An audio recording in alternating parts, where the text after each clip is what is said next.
Double up your soccer this week with the Lorain County Leviathans FC at Forefront Field in Avon, all starting on Wednesday with a must-see Northeast Ohio matchup against the Cleveland Force. Then on Saturday at 7 p.m., the Leviathan take on the Pittsburgh Riverhounds. Be sure to tune in on Friday right here on WKYC for your chance to win 4 tickets to the Saturday, June 6th matchup. Tickets are on sale courtesy of Lorain County Visitors Bureau, and if you don't want to leave it up to luck, great seats are on sale now at LorainCountyLeviathans.com. Jay, let's talk a little Guardians. They lost 2-3 to the Red Sox this weekend, and you have a stat on Tanner Bibee that's going to blow people's mind, but bigger picture, there's some serious bullpen issues we have to address. Yeah, Sobrowski's hurt still, right? He's going to be out for a while, Jay. Do we know how long? No, I don't know. His absence is really killing them. The bullpen just has, they blew the game Saturday. They blew the game yesterday. It has not been pretty by any stretch of the imagination. I know these aren't household bullpen names, but before you can get to your household bullpen names, you have to have a lead after 7. Yeah. And it doesn't matter if you have Hunter Gaddis sitting out there. It doesn't matter if you have Cade Smith sitting out there. If it's 9-4, they're going to sit on their hands. So we're seeing these guys. Holderman, I've been very impressed with. Yeah. He got dinged yesterday. Pretty good.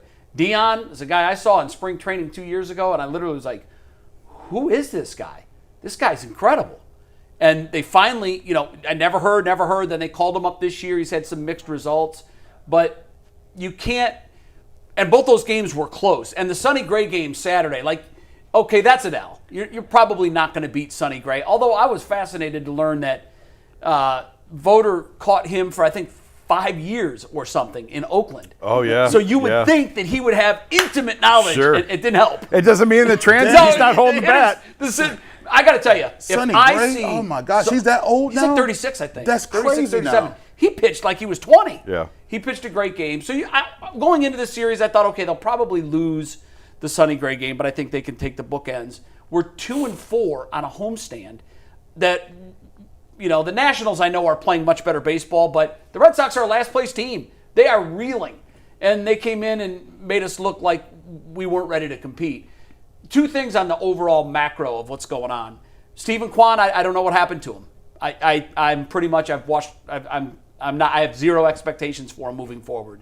He's a 200 hitter. He strikes out more than it's remarkable. he ever did. I still think he's going to figure it out. You don't just forget how to hit. I know. Not at that age. We're 2 months in. Yeah, I know. And usually by June 1st. It could go on all year, but it doesn't mean he's washed as a player. No, I know. At this point, couldn't you say, listen, you just had a nice year. Sometimes you do just actually have a good year, and that ain't the baseline of what your skill set is. You know what makes it hard, G? It's the same thing that made it hard when the Guardians had who was their center fielder that was a Gold Glover? He's in Toronto now. Miles Straw. Straw. It's really it's hard, and Miles Straw I think had 1 or 2 Gold Gloves. This guy's got 4 Gold Gloves. Yeah. You can't just sit him down because of his defense, but as a corner outfielder, and I know he plays some center too, you can't have 1 home run in 2 months of the season. He's on pace to finish with 4 home runs. Well, did you see what they quietly started doing in Columbus?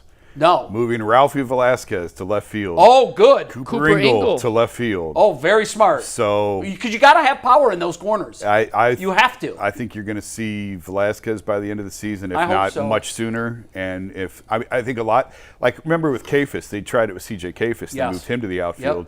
Yep. It's not just, okay, we're going to put him out there for a week and then call him up. There's a lot to learn. Oh, my God. So People think it's easy. It's not. I don't think that this is a quick thing, but it was very interesting that you talk about left field. Yeah. And now all of a sudden Velasquez and Ingle are taking reps in the outfield in Columbus. Great kid, great talent. Yeah. If he hits on I'm a Ralphie what guy. everyone thinks he is. Just telling y'all. He's life-changing for this team. He can be a huge infusion. I looked at the stats this morning. I was looking to OPS and see who our leaders are and where we are. Guys, it's all the kids. Yeah. It's Hosey. I know he's got 8 home runs, but Hosey's batting average on June 1st is below Austin Hedges. It is. His OPS is below Brian Rocchio's. I know. Well, Rocchio's having a great season, but the guys that are contributing are all kids. Yeah. I think Bazana has the highest OPS on the team. Mm-hmm. So that's very encouraging. They said, okay, this is the year of the kids. Boom, here they are. Let's see what they can give us. And I think for the most part, they've been very good. I got to tell you, if I see Manzardo swing and miss for strike 3 one more time on a ball that's a foot off the plate, I'm breaking my television. Yeah, I'm breaking it. It's going to be the downfall of this guy's career if he can't figure that out, because now I'm calling it home every time. Every single time I'm saying, here it comes, hit the low and away curveball, and yesterday, bases loaded, critical situation. He's like an old rusty gate. He's fanning at these pitches. He wasn't even close. They're not even he good swings. He could have hit it with a 50-inch bat. Did you see the other day when he fell over trying to scoop a ground? I'm like, this guy. He tried to scoop a ground ball at first and he fell over. We were watching a game early in his career. My son Corey was home, and he hadn't seen or heard much of him at all. Yeah. But I had told him he's got some pop. Yeah. He's going to be a piece down the road. And, the very next pitch, he hits a ball and he's forced to run to second base because it was down the line. And just on watching him run, now my son teaches sprint mechanics. Yeah. Just on watching him run, Corey goes, oh no, this guy's never going to be a major league talent, ever. I can just tell you he's not an athlete. Well, this goes back to the argument Bull and I had for months about, he said, Josh Naylor can't hit lefties. He can't hit lefties. You got to sit him down. Oh, he figured that out. And I'm like, Bull, you got to give him time. He's had 300 bats, whatever it was, against lefties. Kyle's still so young in his career. There's still so much talent there. You cannot give up on him. Yeah. But he's a butcher at first. He's trying to get better at it. But when he tried to scoop a ball and fell over, I died. It's hard to watch. But the outside pitch, though, Jay, that's his kryptonite. And it's on every team scouting sheet, and absolutely. They go to it for their out pitch, and he chases it every time. But just like with Naylor hitting lefties, you got to stick with him and let him figure that out. I guess. I'm gonna ask you this question. We need 5 TVs in the process.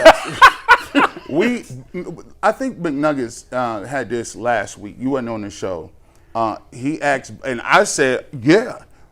He said, if you had Ortiz and you had Clase back, the way Cade Smith is pitching, would that make them one of the favorites in the American League? Well, absolutely. And I said 100%. Oh, but without a doubt. Because the favorite. They're already one of the favorites. I mean, I would say the favorite. And I would pick them because that's what baseball has become. Right. With our starting staff, and even with the 0-13 record for Bibee, he didn't pitch poorly yesterday. He didn't pitch poorly 2 starts ago. Yeah. Now, or 3 starts ago. 2 starts ago, he gave up 5 home runs in 3 innings, and I'm like, he's throwing batting practice. Yesterday was the first time he gave up, or he got 4 runs of support. It was also the first time all season he left the game with the lead.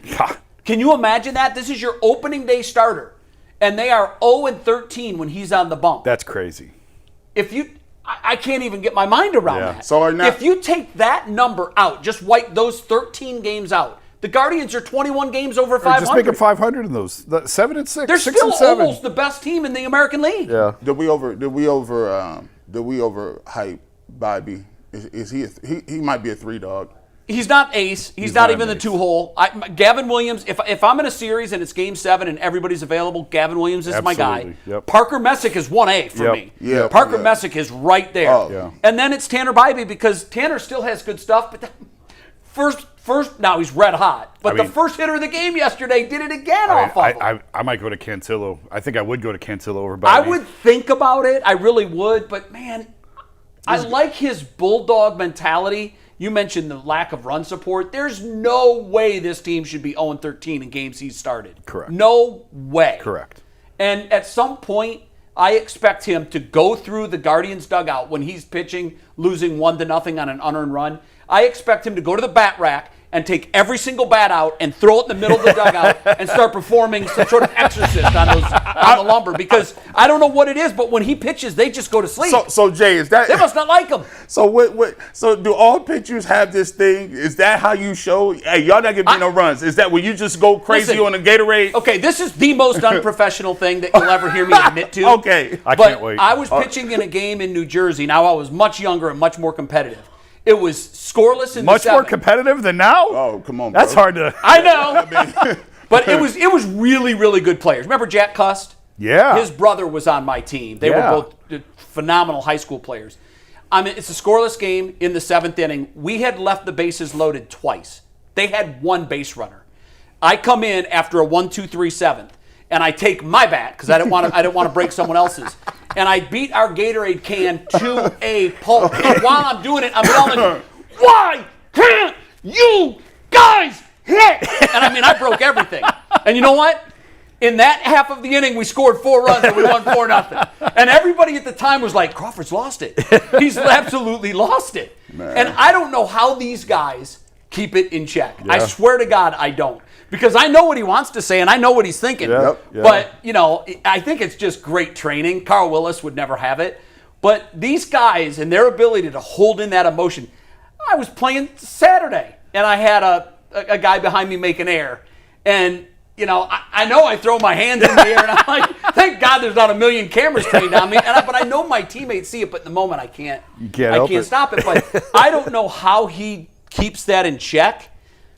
And particularly when Manzardo's up with the bases loaded and he's like, That's exactly how he'd be looking too. "Oh my exactly. God, stop it. Stop it." I think the hitting coach should tell him, if it starts middle, and it's an out pitch, spit on it. Yeah. And if it's right down the horseshoe and it's a fastball, you guessed wrong. But you're not seeing fastballs with 2 strikes anymore, Kyle. Yeah. No. Oh, it's so frustrating. All right.